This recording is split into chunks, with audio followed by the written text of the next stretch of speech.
A desperate act, uncovering family secrets. "Only bad people get sick," my father declared, then tried to force my dying aunt to sign over her insurance. But his 10-year-old daughter had the proof. I was 10 when my Aunt Susan moved in. She was bald and much thinner than I remembered. "I have stage 3 lymphoma," she whispered, tears in her eyes. "Can I stay here for a while?" My parents initially looked displeased, but a quick glance between them changed their tune. They plastered on fake smiles, assuring Susan they'd love to have her and would support her every step of the way. At first, they kept up the act. Dinner conversations revolved around chemotherapy, support groups, and Mom's online research about cancer survivors. Susan seemed genuinely touched, almost radiating happiness. But less than 3 weeks later, everything shifted. Mom started, complaining about Susan's medical appointments disrupting her book club. Dad began eating dinner in his study, claiming Susan's presence was too depressing. They moved her to the downstairs guest room and started leaving her meals on a tray outside the door, as if she were contagious. "Don't spend too much time with her," Mom warned one morning as I packed my lunch. "She won't be here long, and I don't want you to get too attached." When I asked why they were being so cruel to a sick person, Dad's answer made my stomach churn. "Only bad people get sick. She must have done something terrible to deserve this." But Susan wasn't bad. After my parents went to bed, she'd sneak upstairs to play board games with me and help with my math homework, something Mom was always too busy for. What was truly strange was my parents constantly telling me Susan would die soon, almost as if they were trying to will it into existence. Yet Susan seemed to be improving. Her cheeks got fuller, and she no longer looked exhausted. She even joked once that she felt unusually healthy for someone who's supposed to be dying. I didn't quite understand what she meant then. Everything changed when bigger kids started picking on me on my way to school. They threw rocks and called me names. I begged Mom to walk with me, but she had yoga. Dad wanted quiet time before work. I thought I'd face the bullies alone until one morning. Susan appeared at the front door fully dressed. "Sick or not, nobody messes with you," she declared. The walk was long, but she didn't mind. When the bullies saw the pale, bald woman approaching, they scattered. Susan walked me every morning after that, and I noticed her getting stronger and faster each day. Mom was furious when she stayed home one morning and saw Susan walking me. "You're too sick for this. Stop confusing her. She needs to prepare for you to die." I didn't get a chance to defend Susan. I just watched her cry as they banned her from the family areas, claiming she was only seeking attention with her disease. The deception unravels one night. Unable to sleep, I went for water. Susan was crying at the kitchen table, surrounded by papers with Mom and Dad looming over her. "You need to be practical about this," Mom said, pointing to documents. "We'll have funeral costs. Think of Sarah's future." Sarah is my name. Dad added, "Private school isn't cheap. The least you can do is provide for the family that took you in." I realized what was happening. "Stop!" I yelled, rushing into the kitchen. "She's getting better. You just want her money. You tell me she's bad, but she's the only one who's nice to me." Mom grabbed my arm, dragging me to my room. "She's poisoned you against us," she growled, then locked my door. Later that night, gentle knocks. Susan slipped inside and sat on my bed, shaking, tears streaming down her face. "I need to tell you something," she whispered. I assured her secrets were safe. She looked at me like I was the proudest aunt in the world. "I know this is a lot, but you're a big girl, you'll understand. My whole life, they've treated me like I don't exist. No birthdays, no gifts, no cake, no chocolate. But my brothers did. When I was your age, I always thought they'd never care about me no matter what." "That's sad," I said, confused but genuinely sad for her. "So, now that I'm all grown up, I thought maybe if I was dying, maybe they'd finally love me, even for a little bit." "You're going to die?" I exclaimed too loudly. She chuckled. No, sweetie. What I'm trying to say is, it's all fake. I don't have cancer. I'm not dying. I shaved my head and didn't eat so I could look like I have cancer. I wanted to see if they cared, but they didn't. My eyes widened. That is so smart. Can I help you? I asked. Actually, you can, Susan revealed, sitting on my bed. She needed me to convince my parents she was getting worse, not better. She thought if they believed she was truly dying, they might finally show genuine emotion. I nodded enthusiastically, thrilled to be part of something important. She coached me on what to say and how to appear worried when people asked about her. We practiced looking unhappy and concerned. Susan taught me how to make my voice waver slightly when I mentioned how exhausted she was. It felt like we were putting on a play together. The next morning, I launched our plan at breakfast. I pushed my cereal around and told Mom I was worried about Susan. I mentioned she seemed weaker yesterday and had trouble walking up the stairs. Mom's eyes lit up in an unusual way, which made me uneasy. She asked for more details, and I gave her what Susan and I had practiced. Dad put down his newspaper, and they exchanged another one of those looks. Mom squeezed my hand and said it was normal for sick people to decline. Her voice was soft, but her smile was excessively wide. Over the next 3 days, I continued to drop hints. I'd mention Susan coughing more or needing to rest after easy tasks. My parents ate it up. They started checking on her more frequently, but not empathetically. They'd peek into her room and nod as if to confirm something. Mom even started humming while cooking dinner. It was unsettling how thrilled they looked about Susan supposedly being unwell. Susan delivered an outstanding performance. When they were watching, she'd move slowly and lean against walls for support. She'd miss meals and make sure they noticed the full tray outside her door. She'd cough loudly as they walked by the basement. I helped by appearing concerned every time they brought her up. We were a good team. We'd meet in my room at night and plan for the next day. Susan would tell me I was doing well, which made me feel special. The evidence and escape. However, things took a sinister turn. My parents became more insistent about those papers. They'd bring them to Susan several times a day. Mom would sit on her bed and talk about responsibility. Dad would stand in the doorway, mentioning my college fund. They weren't even trying to hide their desires anymore. Susan would cry, claiming she needed more time to think. They'd leave, but always return. The pressure was relentless. One afternoon, Mom pulled me aside. She claimed Susan was selfish for refusing to sign the documents. She said that when people are dying, they should focus on the living. Her grip on my shoulder was too tight. She said I should talk to Susan about doing the right thing. I nodded, but felt awful inside. That night, I told Susan what Mom had said. Susan's face turned pale, and she hugged me tightly. I don't know what to do anymore, she whispered. The following week got worse. My parents began threatening Susan.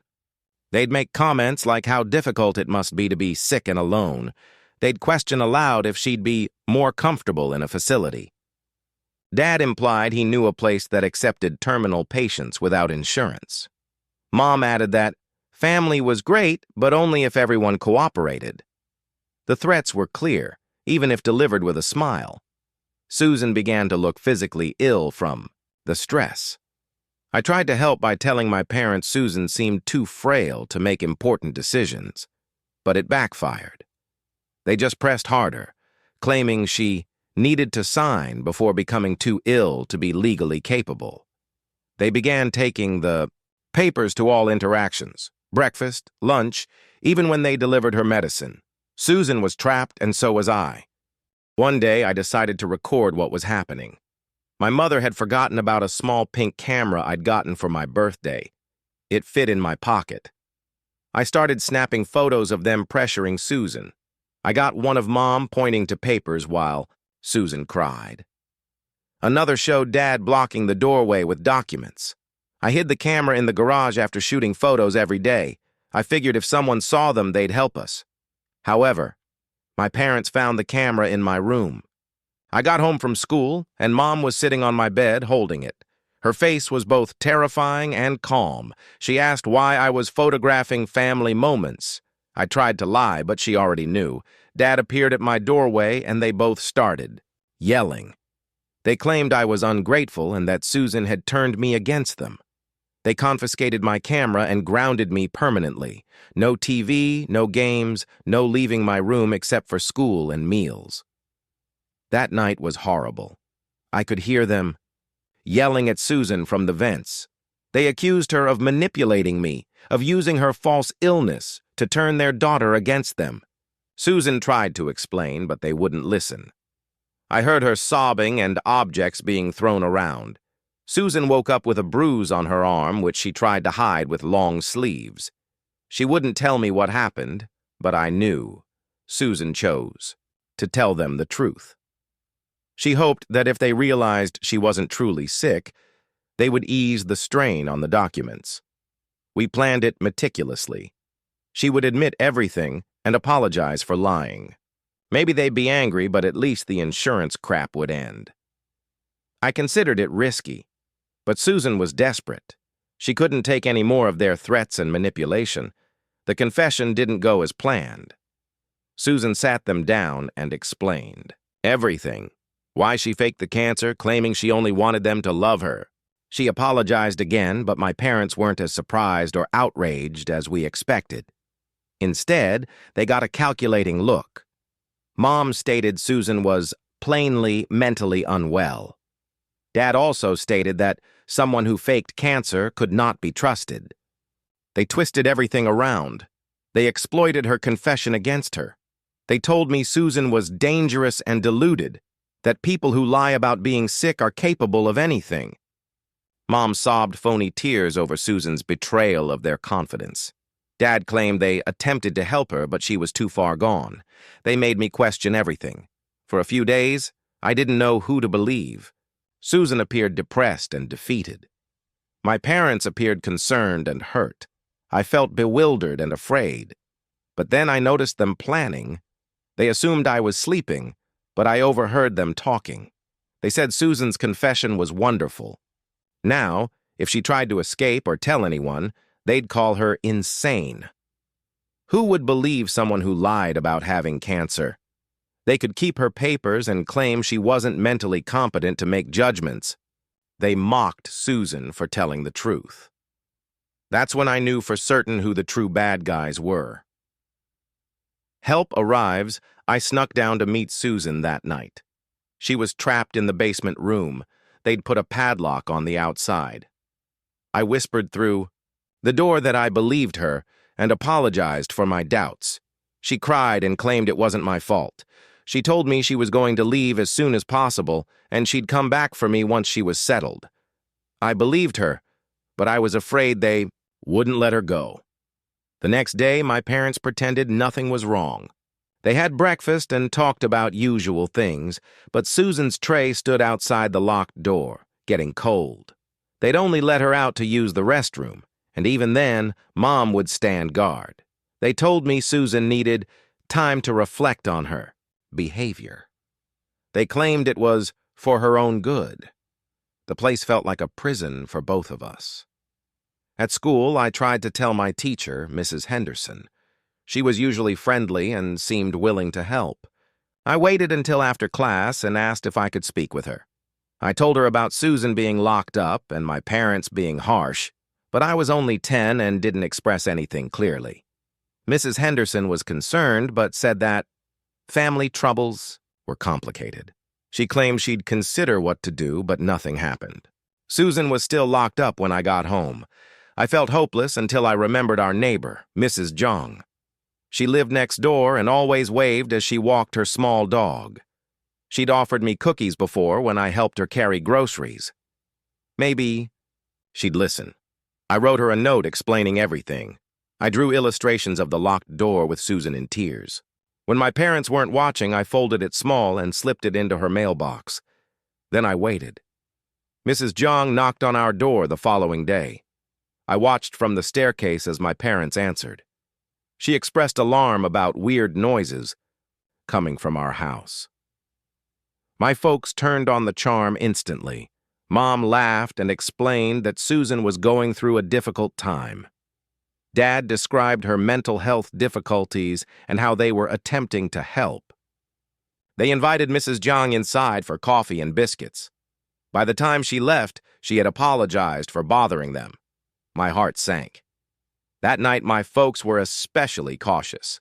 They scheduled Susan's meals at odd times so neighbors wouldn't notice any patterns. They wrapped weather stripping around her door to muffle sounds. They said if I told anyone else, Susan would be sent away permanently. Mom grabbed my face, forcing me to look at her. She explained that Susan was sick in the head and required their assistance. She added that if I truly loved my aunt, I would stop causing issues. I nodded because I was terrified, but I kept thinking about how I could help. Susan and I needed a better plan. During one of her restroom stops, I handed her a message. We have to flee together. She slid one back to me saying she was working on something. We couldn't say much, but we exchanged notes whenever we could. She urged me to get ready and pack a tiny bag. I hid clothes and snacks under my bed. I also found some cash in Dad's jacket and stole it. I assumed we'd need it more than he did. My parents must have sensed something. They became increasingly paranoid and controlling. They locked my window and took my backpack every day after school. They looked through my pockets and searched my room. Mom started walking me to school instead of allowing me to go alone.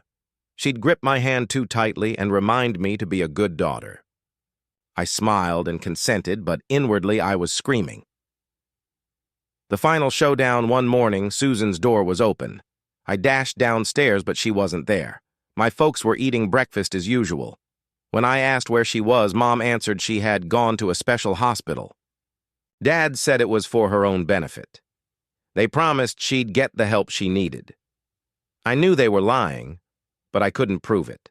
I cried, and they sent me to school as if nothing had occurred.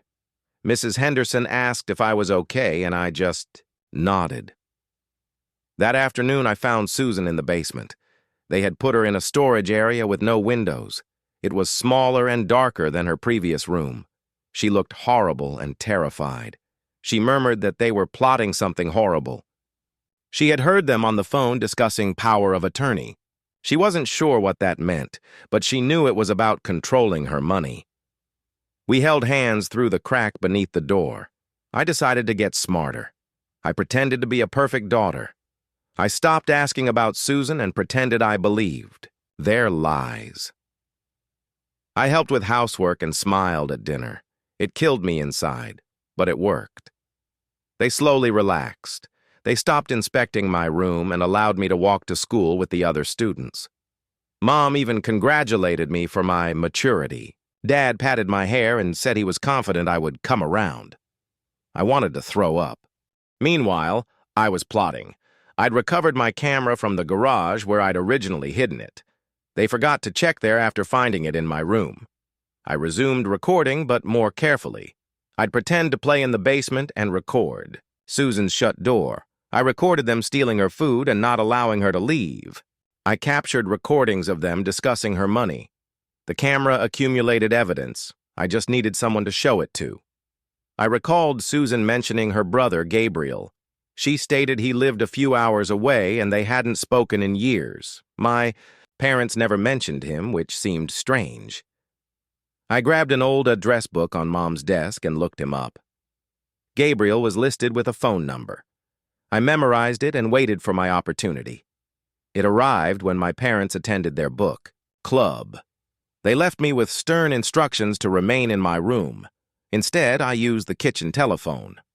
Gabriel answered on the third ring. His voice sounded similar to Susan's, but deeper. I spoke quickly, explaining who I was and what was happening. I told him about the fictitious cancer and the actual jail. I said Susan needed help and that my parents were awful people. He remained. quiet for a long time. Then he asked for our address and promised to handle it. He warned me to be cautious and act normally. I hung up feeling optimistic for the first time in weeks. The following few days were tense. I kept expecting Gabriel to arrive, but nothing happened. My parents maintained their routine. Susan remained locked up. I began to worry that I had imagined the phone call or that Gabriel didn't believe me. Perhaps he was like my parents and didn't care about Susan.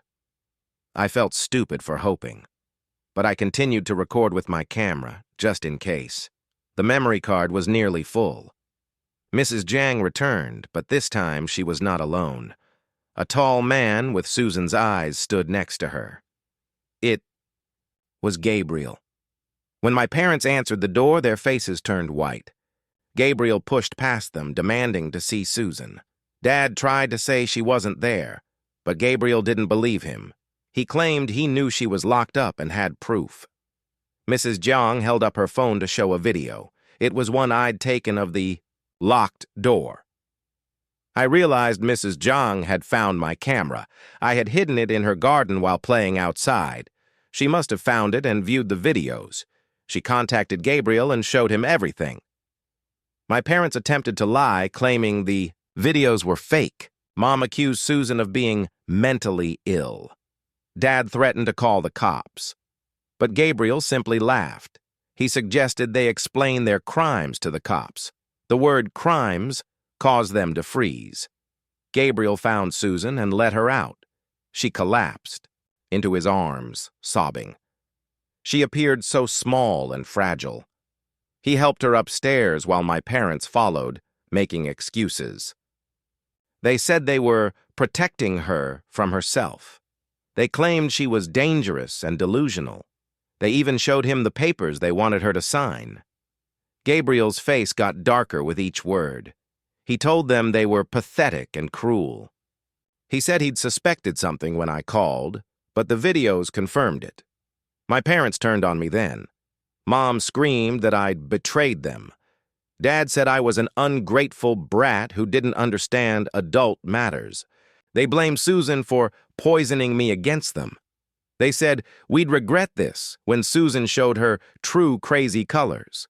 But their words didn't hurt anymore. I could see them clearly now. They were the sick ones, not Susan. They were so consumed by greed, they'd lost their humanity. Gabriel called the police, but they didn't arrest anyone. He wanted a record of Susan's condition and the locked rooms. The officers took pictures and statements. My parents had to stand there while Susan explained everything. She told them about the fake illness and why she did it. She showed them the bruises and described the imprisonment. The cops looked disgusted but said without more evidence it was a family dispute. Still, having a report helped. Susan packed her things while Gabriel watched my parents. They tried more manipulation tactics. They cried about taking Susan in when she was sick. They mentioned all the money they'd spent on her food and shelter. They said she owed them for their kindness. Susan just kept packing. When they brought up the insurance papers, she finally spoke.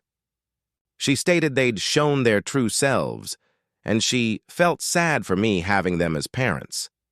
That hit them where it stung. They started ranting about parental rights and how they'd never let me go. Mom grabbed my arm and dragged me to her, sighed. Dad stood between me and Susan like a guard. They said I was their daughter and would stay with them.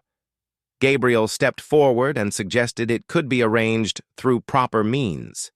He referenced lawyers and custody evaluations. The threat made them back down a little. Susan knelt in front of me. She assured me she wasn't abandoning me. She claimed she needed to get safe first, then she'd fight for me. She gave me a phone number and made me memorize it. She embraced me close and murmured that she loved me. I told her I loved her too and understood. It was the worst goodbye, but I knew she had to leave. Staying would have destroyed her spirit, if not her body. A new beginning. After they had left, the house felt empty. My parents raged for hours. They threw stuff and blamed one another. They blamed Susan, Gabriel, and Mrs. Jiang. They mostly blamed me. But they soon got weary of it. They sent me to my room, and I overheard their conversation. They were worried about what others would say. The police visit prompted neighbors to chatter. Their reputation meant everything to them. The following. Few weeks were weird. My parents attempted to appear normal, but the facade was crumbling. People at church muttered as we passed by. Mom's book club buddies had stopped calling. Dad's co-workers posed awkward questions. Despite their best efforts, the story spread. They were unable to charm their way out of this one. The entire community knew something awful had happened at our house. They attempted to woo me back with presents and goodies. Mom bought me several new clothes and toys. Dad offered to take me to an amusement park. They stated they loved me and only wanted our family to be happy. But I saw through it. They wanted me to assure everyone that everything was all right. They needed me to repair their reputation. I accepted the gifts, but did not give them what they desired. I remained quiet and distant. Susan called when they were not home. She was staying with Gabriel and receiving actual care, not for cancer, but for our family's anguish. She stated that she was seeing a therapist and felt stronger. When she asked about me, I told her the truth. My folks were acting fake nice, but I didn't believe them. She said to hold on because she was working on something. Her voice sounded different and more confident. School became my getaway. Mrs. Henderson kept a tight eye on me. She'd ask how things were at home and genuinely listen to my responses. She allowed me to eat lunch in her classroom when I didn't want to be among other students. She never pushed, but I knew she was present. One day she gave me a card with a phone number. She said it was for a counselor who helped children in difficult situations. I kept it disguised with Susan's phone number. My parents' marriage began to break apart. They blamed one another for Susan's condition. Mom claimed Dad had been overly forceful with the papers.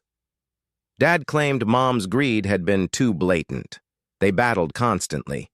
When they assumed I couldn't hear, they would sometimes forget to cook dinner because they were so preoccupied with squabbling. I learned to prepare sandwiches and eat cereal as meals. It was lonely but calm. Then Gabriel showed up again. This time he had a lawyer with him. They sat down with my parents and discussed the scenario. The lawyer had gone over the police report and the videos from my camera. She said there was sufficient evidence for a custody challenge. My parents could either agree to a temporary placement with Susan or engage in a public dispute. The lawyer employed heavy words, but his message was clear: comply or lose everything. My parents attempted to fight at first. They hired their own lawyer and leveled accusations against Susan and Gabriel. They claimed Susan was unstable and Gabriel was a stranger to me. They presented themselves as worried parents safeguarding their child. But their lawyer recognized the facts and advised them to compromise. Fighting would result in everything. Coming out in court. Their reputations would be totally shattered. The negotiations were tough. I wasn't allowed in the room, but I listened through the door. My parents wanted to keep me while saving face. Gabriel and Susan wanted to keep me secure yet lawful. The lawyers debated for several hours. Finally, they came to an understanding. I agreed to spend weekends with Susan and weekdays with my parents, but there were certain stipulations. My parents had to go to counseling and allow supervised check-ins. It wasn't ideal, but it was something. The first weekend with Susan felt like breathing new air. She had taken a tiny flat near Gabriel's home. It featured 2 bedrooms and a small kitchen. She adorned my room with posters and fairy lights. We spent the entire time discussing and playing games. She prepared my favorite meals and allowed me to stay up late. It felt familiar in a way that my home never did. Going back to my parents was difficult. They were morose and bitter. They adhered to the deal, but barely. They would make snarky remarks about Susan and Gabriel. They'd ask leading questions in an attempt to dig out dirt on me. But I'd learned not to answer. I'd shrug and say everything was okay. They couldn't make me betray Susan again. They saw that the balance of power had shifted. The family I chose slowly, things improved. Counseling helped a little. My parents learned how to better mask their darkest tendencies. They stopped publicly threatening and manipulating. They even apologized once, but it felt empty. Susan became stronger and more independent. She got a job and began establishing a life. Our weekends became sacred. She would arrange excursions and teach me new things. I learned how to cook, plant, and stand up for myself. The last confrontation happened 6 months later. My folks had been following the rules while arranging something. I overheard them discussing moving out of state. They believed that by leaving, they would be breaking the pact. They would lead me somewhere Susan couldn't follow.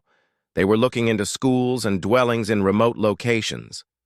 The old fear returned.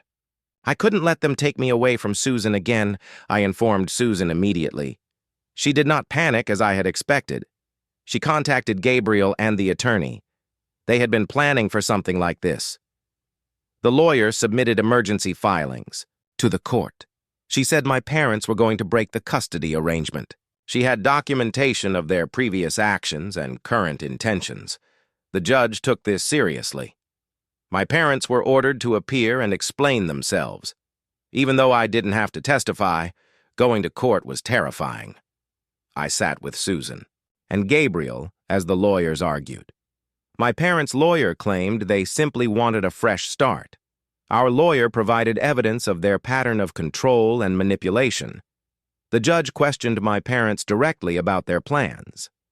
They lied and claimed it was only an idea, but the judge did not believe them. She had seen cases like this before. The ruling altered everything. The judge granted Susan primary custody. My parents received supervised visits twice a month. They couldn't take me out of state or make important decisions. The judge stated that my safety and well-being came first. My parents were upset, but they couldn't do anything. Their lawyer advised them to be grateful for whatever visits they received at all. The evidence against them was damning. They attempted one final deception. They wailed outside the courthouse and begged me for forgiveness. They admitted they made faults, but still loved me. They agreed to be better parents if I gave them another chance. For a second, I felt guilty. They appeared shattered and desperate. But then I realized how many times they had injured Susan and me. I remembered the locked doors and falsehoods. I shook my head and left with my true family. Life with Susan and Gabriel was all I had hoped for. Susan legally adopted me 1 year later. My parents didn't argue about it. They had relocated to another place and started again. They sent cards for my birthday, but I did not answer. I heard they told everyone I was gone at boarding school. They couldn't even confess the truth to themselves. But I stopped caring about their falsehoods. I had truth, love, and safety. Susan never had cancer, but she was sick in a different way, from years of neglect and abuse by her family. But she improved with treatment and support. She taught me that family isn't about blood or obligation. It's about who shows up and stays. It's about who loves you when you're difficult and protects you when you're weak. Gabriel became the uncle I never realized I needed. Mrs. Jiang remained our neighbor and friend. Even Mrs. Henderson stayed in touch. The fictitious ailment that sparked everything became a bizarre blessing. It revealed the truth about my parents, freeing us both. Susan's frantic plan for love resulted in a genuine relationship. She had hoped they would care about her death, but instead, she met individuals who cared about her life. I discovered that the biggest lies can disclose the deepest realities. When my parents believed Susan was dying, they revealed their true personalities. Their selfishness and depravity could no longer be masked. Everything felt different during Susan and Gabriel's first few months of living together. Susan let me decorate my own room in her apartment. We went to Target, and I chose purple bedding and these wonderful starlights for the ceiling. Gabriel helped us build shelves for my books.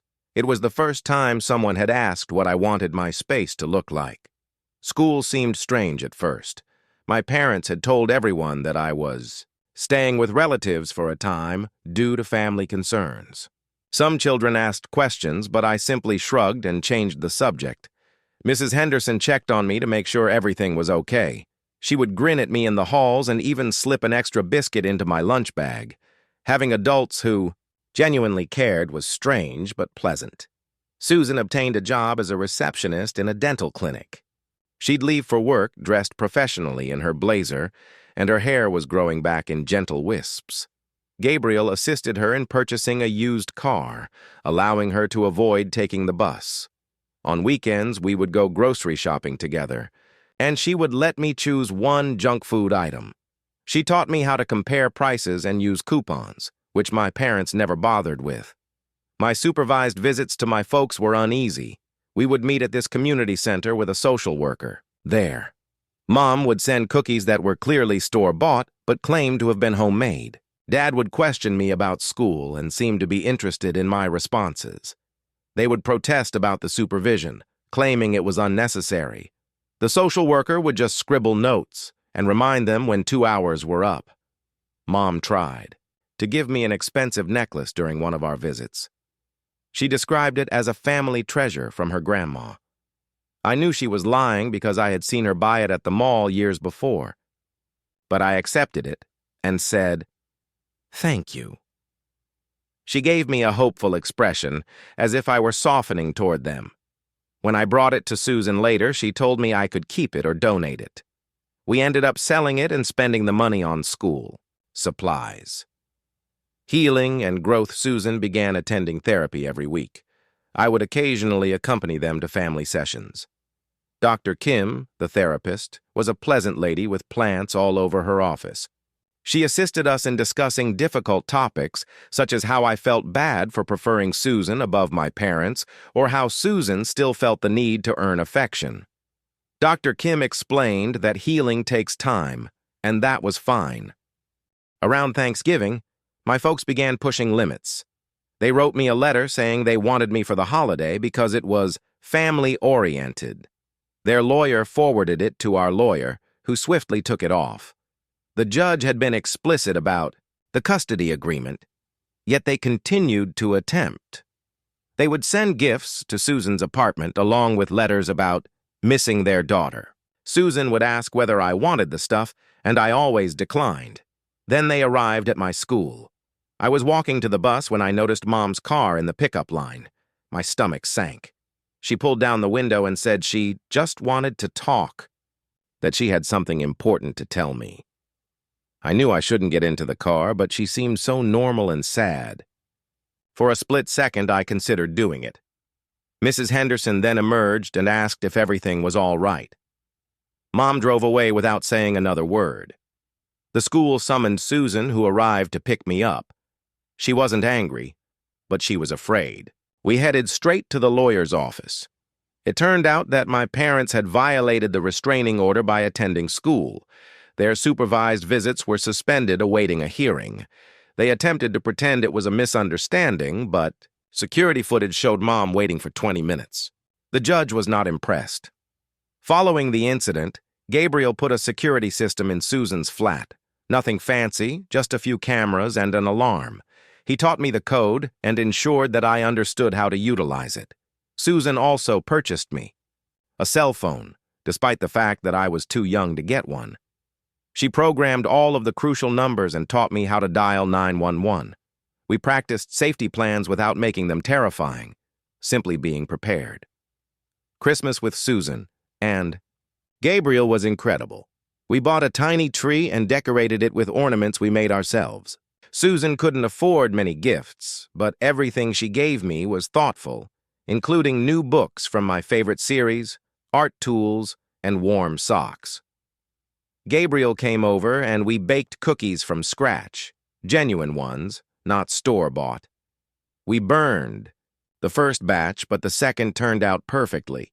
My folks sent a Christmas card with a lengthy letter inside. It discussed forgiveness and second chances.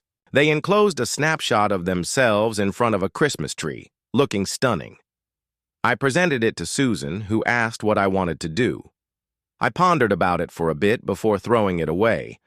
I didn't need their phony perfect family when I had one that genuinely loved me. Winter gave way to spring, and life resumed its normal rhythms. Susan and I spent Fridays eating pizza and Saturdays going to the library. Gabriel taught me how to ride a bike at the park. We attended free concerts during the summer and museums when it rained. Susan's hair grew back curly, which she found strange given that it had previously been straight. She appeared healthy and pleasant, unlike the sick and fearful lady who arrived at my parents' door. The custody hearings occurred every few months. My parents would appeal for increased access, and the judge would consider everything. They would always claim to be reformed. They'd bring certificates from parenting seminars and letters from their therapist, but they'd never explain why they locked Susan up or attempted to remove me from school. The judge saw through their act, just as I did. Susan once sat me down for a serious conversation. She claimed Gabriel had been offered a position in another state. It was a terrific opportunity, but it meant relocating. She wanted to know how I felt about it. Part of me worried about leaving everything familiar, but then I realized the only thing keeping us here was my parents, and they weren't truly in my life anymore. I promised Susan that I'd go wherever she went. The relocation happened quickly. My parents found out and attempted to stop it legally. They accused Susan of kidnapping me or alienating me from them. However, the judge had already granted the relocation as long as they could continue to have their monitored visits via video call. The arrangement stood. They were enraged, but powerless. For once, the system protected the appropriate individuals. The end of a chapter. Our new city was bigger, but it felt nicer. Susan landed a better job at a medical clinic. I started at a new school where no one knew my background. I became friends with Amy, a girl who collected pebbles, and David, a boy who enjoyed the same literature as me. Their parents were ordinary and uninteresting in the finest sense. Nobody tried to take insurance money or lock people up in a basement. Gabriel now lived only a few blocks away. He came over for dinner twice a week and helped me with my schoolwork. He was dating this teacher named Patricia, and she made the finest lasagna I'd ever eaten. She had 2 children from her previous marriage, and they were like relatives to me. Suddenly, I had an entire extended family who wanted to involve me. The video conversations with my parents lasted approximately 6 months. They'd sit stiffly in front of their computers, asking surface questions. How was school? What did I read? Do I like my teachers?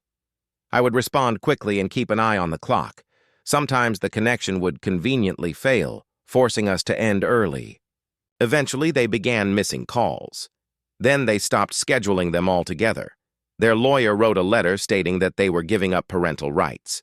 They wanted to get on with their lives and believed the situation was unhealthy for everyone.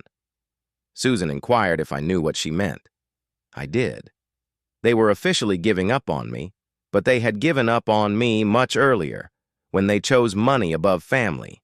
The legal thing was simply paperwork catching up with reality. The adoption was finalized on a Tuesday. Susan wore her nicest dress, and I wore the outfit we chose together. Gabriel and Patricia arrived as witnesses. The judge was not the same as the one in detention, but he was equally courteous. She asked whether I wanted Susan to be my legal mother. I said yes, louder than I intended. Everyone laughed, including the judge. She slammed her gavel and declared us officially family. We celebrated at this Italian restaurant where they sang as they served dessert. The server placed a candle in my tiramisu and asked me to make a wish. I gazed around the table at Susan, Gabriel, Patricia, and their children. I could not think of anything to wish for. Everything I wanted was already present, so I wished it would stay that way, that the people who loved me would continue to love me. Susan faced additional problems in high school, but she was there through it all. She assisted with academics, boy turmoil, and friend disputes. She taught me how to drive in the clinic's parking lot on Sunday. She sobbed more than I did when I got into college. She assisted me with packing and settling into my dorm room. She called every week to check in without being too pushy. She was all a mother should be. I ran across my previous parents once at a grocery store in our hometown. I was visiting Mrs. Jiang, who still resided next door to their home. They appeared, older and smaller. Mom's gorgeous hair had gray roots. Dad had gained weight and lost his confident demeanor. They stopped dead in their tracks as they saw me. I could have walked away, but I did not. I simply greeted them and inquired about their well-being. They fumbled over their words, claiming they were all right and inquiring about me. I told them I was in college studying social work. Susan was wonderful and Gabriel had just married. They nodded and made polite sounds, but they were uncomfortable. Finally, Mom inquired whether I had ever thought about them. I replied, sometimes, but not in the way she probably hoped. We parted ways without hugging or exchanging numbers. Susan inquired about it when I arrived home. I told her it was weird, but not painful. For example, seeing teachers from elementary school or children you used to play with, people who were previously integral to your world, but are now strangers with a common history. She hugged me and told me she was proud of how I handled it, that I'd matured into someone who could confront the past without becoming consumed by it. In reality, my parents' brutality served me well. They taught me what a family should not be. They taught me to spot manipulation and to appreciate true affection. Nothing else could have shown their true selves more than how they treated Susan. If they had been ordinarily neglectful, I could have spent years attempting to gain their favor. Instead, their excessive behavior allowed me to seek better. Susan never got sick for real. She remained healthy and lived a fulfilling life. She rose to the position of clinic supervisor and began advising other women fleeing abusive situations. She'd tell them about faking cancer to find love, which she found in unexpected places. Some felt she was insane, while others understood. When you're desperate for connection, you'll do whatever it takes. Gabriel walked me down the aisle during my wedding.